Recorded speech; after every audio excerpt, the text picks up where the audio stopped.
Today, I want to share with you the most difficult chapter of my life, a story that I have kept buried in my heart for decades. This is not a tale of fairy tale endings or miraculous rescues, but the raw truth of what it means to survive when life pushes you to your absolute limits. I was 17 when I married Thomas, a man from Boston who seemed like everything a young woman could hope for. He was handsome, charming, and had steady work at the local steel factory. During our courtship, he treated me with such kindness and respect that I felt like the luckiest girl in Massachusetts. Our wedding day was beautiful. We had a small ceremony in the local church with our families present. I wore my mother's wedding dress, altered to fit my smaller frame, and carried wildflowers from our backyard. Thomas looked at me with such love in his eyes that I believed we would live happily ever after. The first few months of marriage were blissful. We rented a small apartment on Elm Street. Nothing fancy, but it was ours. Thomas would come home from the factory tired but happy, and we would sit together at our little kitchen table sharing dinner and planning our future. We talked about having children, buying a house someday, and growing old together.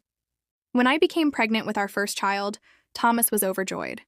He would place his hands on my growing belly and talk to the baby, telling stories about all the things they would do together.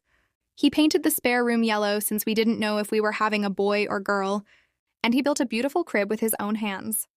Our daughter Emily was born on a snowy December morning in 1952. The moment Thomas held her for the first time, tears streamed down his face. He promised her that he would always protect her and give her the best life possible. For those first few weeks, he was the most devoted father I had ever seen. But somewhere during those early months of parenthood, things began to change. Thomas started coming home later and later from work, claiming he was putting in overtime to earn extra money for our growing family. When he did come home, there was a strange smell on his breath that I couldn't identify at first. The first time I realized he had been drinking, Emily was about 3 months old. He came stumbling through the door well after midnight, bumping into furniture and speaking too loudly. When I asked where he had been, he became defensive and told me I was being paranoid and controlling. I convinced myself it was just a one-time thing, that the stress of new fatherhood and financial pressure had gotten to him. But the late nights became more frequent, and the smell of alcohol on his breath became stronger. Some mornings he would barely be able to get out of bed to go to work. I tried talking to him about it gently at first. I would suggest that maybe he was working too hard, that perhaps we could find ways to cut expenses so he wouldn't need to work so much overtime. But he would brush off my concerns, insisting that everything was fine and that I was imagining problems where none existed. The drinking gradually became more obvious. Thomas would stop at Murphy's Tavern on his way home from work, sometimes not returning until the early hours of the morning. When confronted, he would become angry and accuse me of nagging him. He said he worked hard all day and deserved to relax with his friends. Our finances began to suffer as more and more of his paycheck went toward alcohol. I would go to the grocery store with a carefully planned list and budget, only to find that there wasn't enough money in our account to cover even basic necessities. I started asking my mother for help, which humiliated me deeply. When Emily was 6 months old, I became pregnant again. I was both happy and terrified.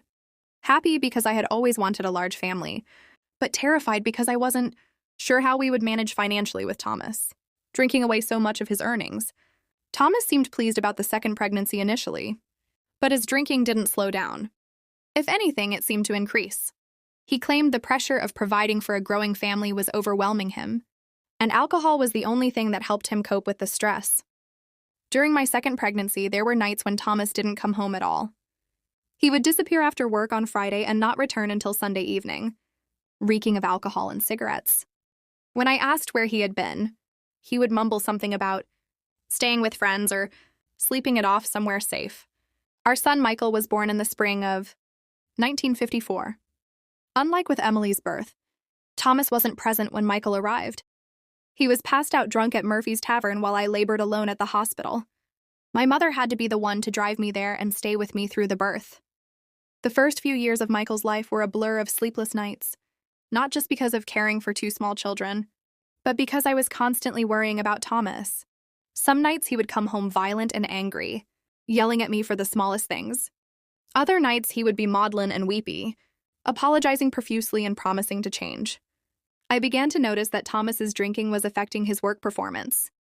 He started calling in sick more frequently, and when he did go to work, his supervisors would sometimes send him home because he still smelled like alcohol. From the night before, I lived in constant fear that he would lose his job entirely. The violence started gradually. At first, it was just grabbing my arm, too, tightly during arguments or pushing me aside when he was drunk and agitated. I told myself these weren't really attacks, just the clumsy movements of an intoxicated person. But deep down, I knew that something darker was emerging. The first time he actually hit me, Emily was 2 years old, and Michael was just learning to walk. Thomas came home drunk and angry because he had been written up at work for tardiness. When I tried to help him to bed, he backhanded me across the face, splitting my lip. I was so shocked that I just stood there, blood trickling down my chin, staring at this man who had promised to love and protect me. Thomas immediately sobered up when he saw what he had done. He fell to his knees, crying and begging for forgiveness, swearing it would never happen again. I wanted to believe him so desperately. This was the father of my children, the man I had pledged to spend my life with. Everyone makes mistakes, I told myself. The important thing was that he was sorry and willing to change. But even as I accepted his apologies, a part of me knew that a line had been crossed. The hitting didn't happen often at first. Maybe once every few months when he was particularly drunk and frustrated. But each time it happened, it seemed to get a little worse. A slap became a punch. A punch became being shoved into walls or furniture. And each time, Thomas would be full of remorse the next day, promising it would never happen again. I began making excuses to friends and family about my bruises. I would claim I had fallen down the stairs or walked into a door. The lies came easier than I expected, perhaps because I wanted to believe them myself. Admitting the truth would mean acknowledging that my marriage was falling apart and that my children were growing up in a dangerous environment. The worst incident happened on a cold February evening in 1957. Michael was almost 3 and Emily was 4. Thomas had been drinking heavily for several days straight, having been suspended from work for showing up intoxicated. When he came home that night, he was in a rage about everything wrong with his life. He started yelling at me about the house being messy, even though I had spent the entire day cleaning while caring for 2 small children. When I tried to calm him down, he grabbed me by the shoulders and shook me violently. When that wasn't enough to satisfy his anger, he punched me in the stomach so hard that I doubled over, gasping for breath. But he wasn't finished. As I struggled to breathe, he kicked me in the ribs with such force that I heard something crack. The pain was unlike anything I had ever experienced. I collapsed on the kitchen floor, unable to move or speak. While Emily and Michael watched in terror from the doorway, Thomas immediately realized what he had done. The sight of me lying motionless on the floor seemed to shock him back to reality. He kept saying my name over and over, begging me to respond, to tell him I was okay. But I couldn't speak. Every breath felt like knives stabbing into my chest. Mrs. Henderson from next door had heard the commotion and came to check on us. When she saw me on the floor, barely conscious and struggling to breathe, she immediately called for an ambulance. Thomas tried to convince her that I had fallen. But the children were crying, and Emily kept saying, "Daddy hurt Mommy." At the hospital, the doctor told me that I had 3 broken ribs and severe bruising. When he asked how it happened, I automatically started to give the excuse about falling downstairs. But he looked at me with knowing eyes and said quietly that these injuries were consistent with being kicked by someone wearing heavy boots. That doctor, Dr. Williams, had probably seen many women like me over the years. He didn't press me to admit the truth. But he did give me a pamphlet about domestic violence resources. He told me that if I ever needed help, there were people who would assist me without judgment. Lying in that hospital bed, staring at the pamphlet Dr. Williams had given me, I finally admitted to myself what I had been denying for years. My husband was an alcoholic who had become violent, and my children and I were no longer safe in our own home. The man I had married was gone, replaced by someone I didn't recognize and certainly didn't trust.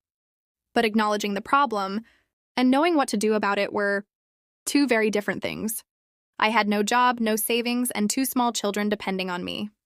Where would we go? How would we survive? The practical realities of leaving seemed almost as frightening as staying.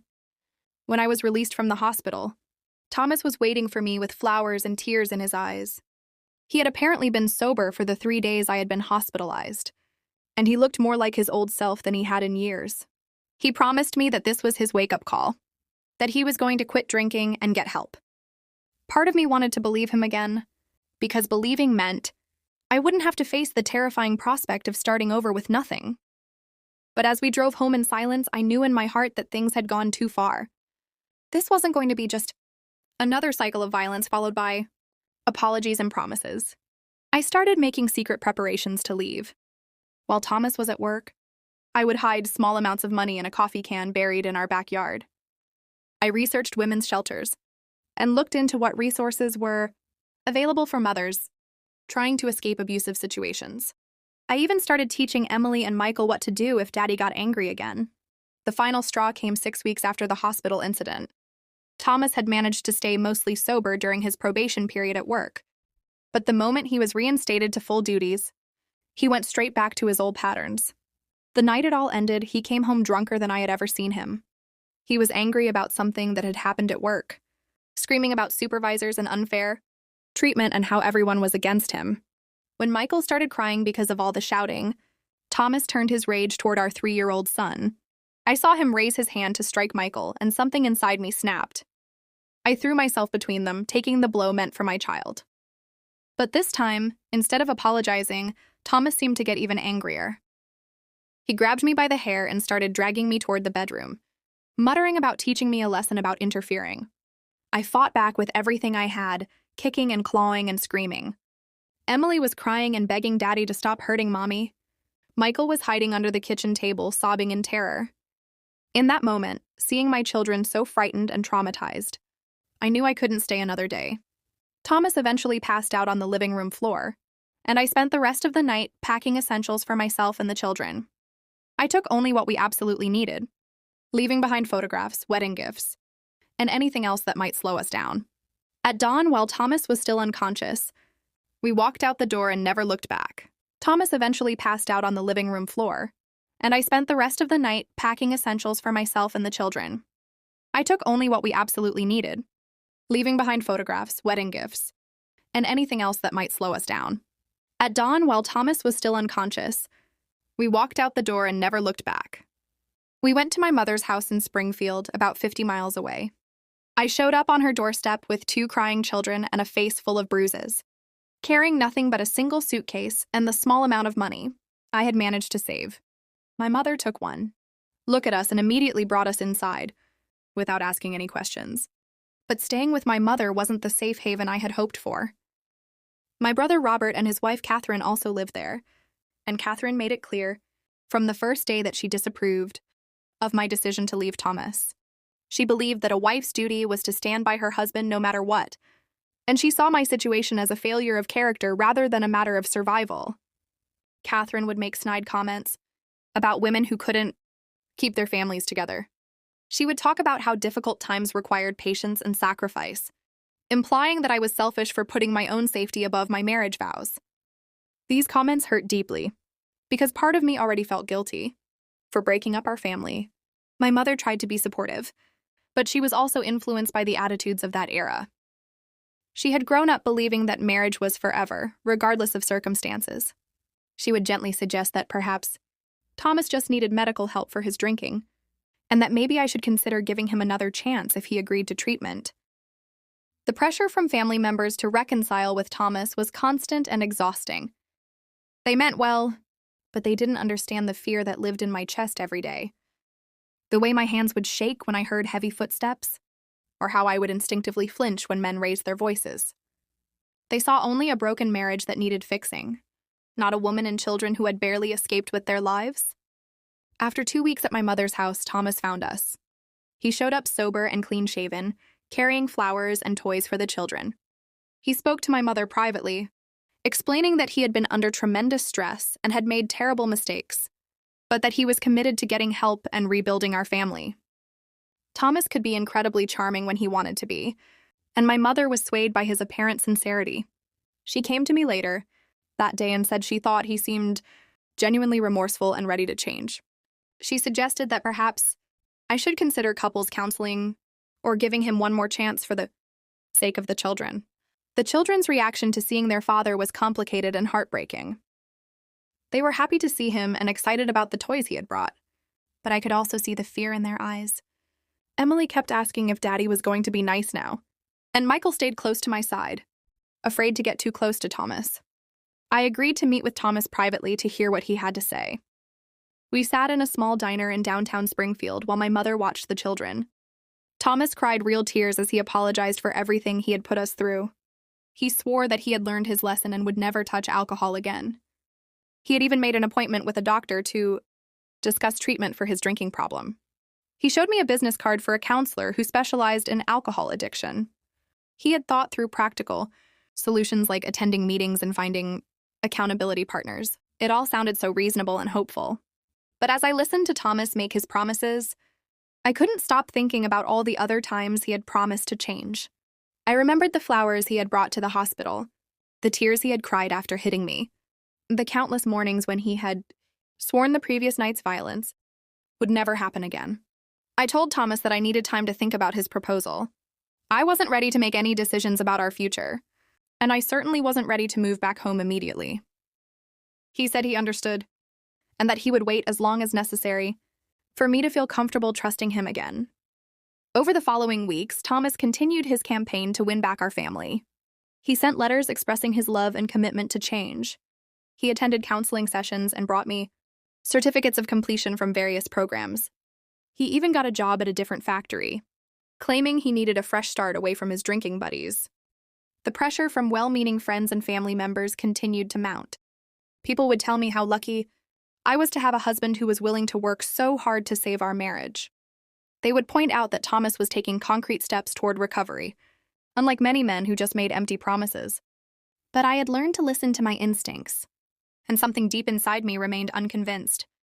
Perhaps it was the memory of too many broken promises, or perhaps it was the way Thomas's eyes would flash with anger when he thought no one was looking. Whatever it was, I couldn't shake the feeling that this apparent transformation was just another manipulation. The decision became even more complicated when I realized how difficult it was going to be to support myself and the children independently. I had no work experience beyond helping Thomas with household tasks. The job market in 1957 was limited for women, especially women with small children and no education beyond high school. I started looking for work anyway, desperate to prove to myself and others that I could make it on my own. I applied for positions as a store clerk, a diner waitress, and a hotel housekeeper. The pay for these jobs was minimal, barely enough to cover rent for even the smallest apartment, let alone food, clothing, and childcare for 2 children. The reality of single motherhood in the 1950s was harsh and unforgiving. There were no government assistance programs, no subsidized childcare, and very little sympathy for women who left their husbands. Society expected wives to endure whatever difficulties marriage brought, and those who couldn't or wouldn't were often viewed as failures. I finally found work at a commercial laundry service, washing and pressing clothes for hotels and restaurants. The work was hot, physically demanding, and poorly paid, but it was a job. I would drop Emily and Michael off at my mother's house each morning at 6 and pick them up 12 hours later, exhausted and smelling of industrial detergent. The children struggled with this new routine. They missed their father despite everything that had happened, and they didn't understand why we couldn't all live together like other families. Emily, who was now 5, would ask when Daddy was coming home, and I never knew how to answer in a way that didn't break her heart. Michael, at 3, was too young to understand the complexities of our situation, but he sensed the tension and uncertainty. He started having nightmares and would wake up crying for his daddy. During the day, he became clingy and anxious, afraid to let me out of his sight. My mother, watching me struggle financially and seeing how difficult the situation was for the children, began suggesting more frequently that I should consider giving Thomas another chance. She would point out that he had been sober for several months now and was attending regular counseling sessions. The breaking point came when Michael became seriously ill with pneumonia. The medical bills were overwhelming, and I had no health insurance through my job at the laundry. I sat in the hospital cafeteria, calculating costs and realizing that I simply didn't have enough money to pay for his treatment. Thomas appeared at the hospital the day after Michael was admitted. Someone, probably my mother, had called to let him know about our son's illness. He had flowers for me and a small stuffed animal for Michael. More importantly, he had money to help pay for the medical expenses. Seeing Thomas with Michael in that hospital room brought back memories of happier times, when he had been a loving father and devoted husband. Michael's face lit up when his daddy walked in, and for the first time in months, He seemed genuinely happy and secure. Thomas didn't pressure me to make any decisions about our relationship while Michael was sick. He simply showed up every day, bringing whatever we needed and sitting quietly by our son's bedside. He was sober, responsible, and everything I remembered about the man I had fallen in love with. When Michael recovered and was released from the hospital, Thomas offered to pay for a small apartment for us, with no strings attached.